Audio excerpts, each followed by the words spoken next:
Hello दोस्तों, हमारे channel में आपका स्वागत है। तो शेयर बाजार में आपने ये सुना होगा कि जो अच्छे शेयर होते हैं उन्हें ढूंढना बहुत ही मुश्किल होता है और ये सही भी है। लेकिन बहुत बार ऐसा होता है कि जो अच्छी कंपनी होती है वो हमारे सामने होती है, लेकिन इसके बाद भी हम उस कंपनी में इन्वेस्ट नहीं करते। और 10 या 15 साल बाद हम सुनते हैं कि अगर उस टाइम मैंने 50,000 लगाए होते तो इस टाइम वो 50,000 लाखों में बदल जाते। क्योंकि अगर आप एशियन पेंट, पीडीलाइट और एचडीएफसी बैंक जैसे कंपनीज के बारे में बात करेंगे तो ऐसा नहीं था कि 20 साल पहले इन कंपनीज को कोई जानता नहीं था।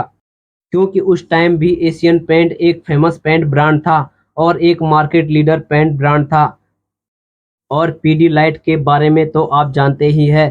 फेविकॉल के जो ऐड है उन फेविकॉल के ऐड को हमने हजारों बार देखा होगा। और हमारे आसपास जो कारपेंटर होते हैं वो भी फेविकॉल को छोड़कर कोई और ब्रांड यूज नहीं करते। और एचडीएफसी बैंक को तो सभी जानते हैं, बैंकिंग सेक्टर का लीडर है। पर ये जानने के बाद भी हम जैसे इन्वेस्टर ने इन कंपनीज में इन्वेस्ट नहीं किया होगा। और अगर एशियन पेंट में किसी ने 15 साल पहले 1 लाख लगाए होते तो आज वो 2 करोड़ हो गए होते या इससे भी ज्यादा होते।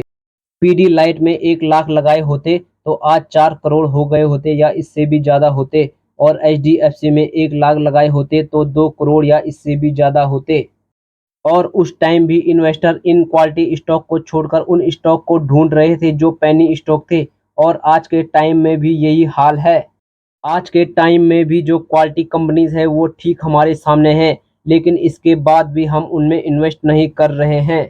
हम ऐसे स्टॉक के पीछे भाग रहे हैं जिनमें कम टाइम में हमें ज़्यादा रिटर्न देने का लालच दिखता है। और यही एक रिटेल इन्वेस्टर की सबसे बड़ी कमजोरी है जो उसे शेयर बाजार में पैसे कमाने से रोकता है। क्योंकि सबसे पहले तो एक रिटेल इन्वेस्टर के पास पेशेंस नहीं होता। क्योंकि अगर उसने आज जो स्टॉक खरीदा उसके बाद हर दिन वो अपना डीमैट में उस स्टॉक का प्राइस देखता रहेगा। और अगर स्टॉक का प्राइस नीचे जाता है तो उसको नेगेटिव रिटर्न दिखाई देता है और वो डर के उस स्टॉक को बेचना चाहेगा। और वही स्टॉक का प्राइस ऊपर जाता है और उसे प्रॉफिट दिखाई देता है तो वो लालच के चक्कर में इस स्टॉक को बेचना चाहेगा। क्योंकि जो ज़्यादा से ज़्यादा रिटेल इन्वेस्टर हैं उन्हें तुरंत ही ज़्यादा रिटर्न चाहिए होता है। यानी आपको कोई ऐसा स्टॉक मिलता है जो अगले 10 सालों में 15 गुना रिटर्न कमाकर दे सकता है।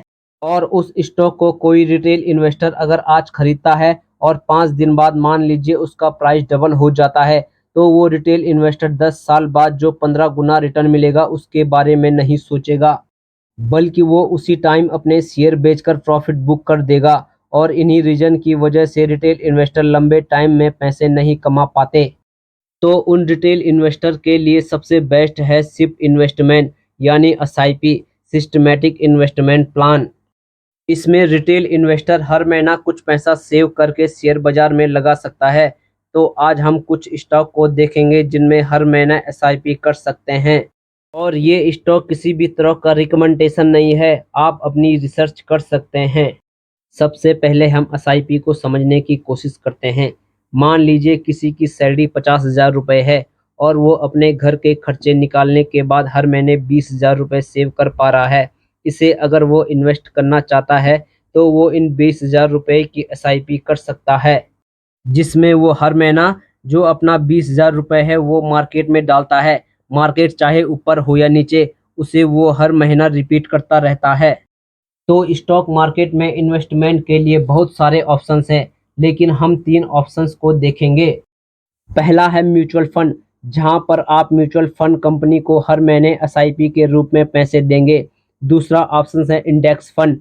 इंडेक्स इंडिया का टॉप कंपनीज का एक ग्रुप होता है। इनमें इंडिया की सारी टॉप कंपनीज रहती है। ये भी एक म्यूचुअल फंड की तरह है। और अब तीसरा ऑप्शन, और इस तीसरे ऑप्शन में आप खुद का एक पोर्टफोलियो बना सकते हैं। और इस स्टॉक पोर्टफोलियो में आप हर महीना एसआईपी कर सकते हैं।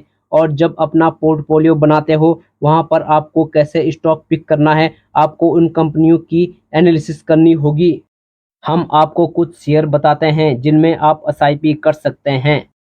पहला स्टॉक है टीसीएस। इस कंपनी का फंडामेंटल बहुत स्ट्रांग है। ये टाटा की कंपनी है और ये ग्रोइंग मार्केट में है।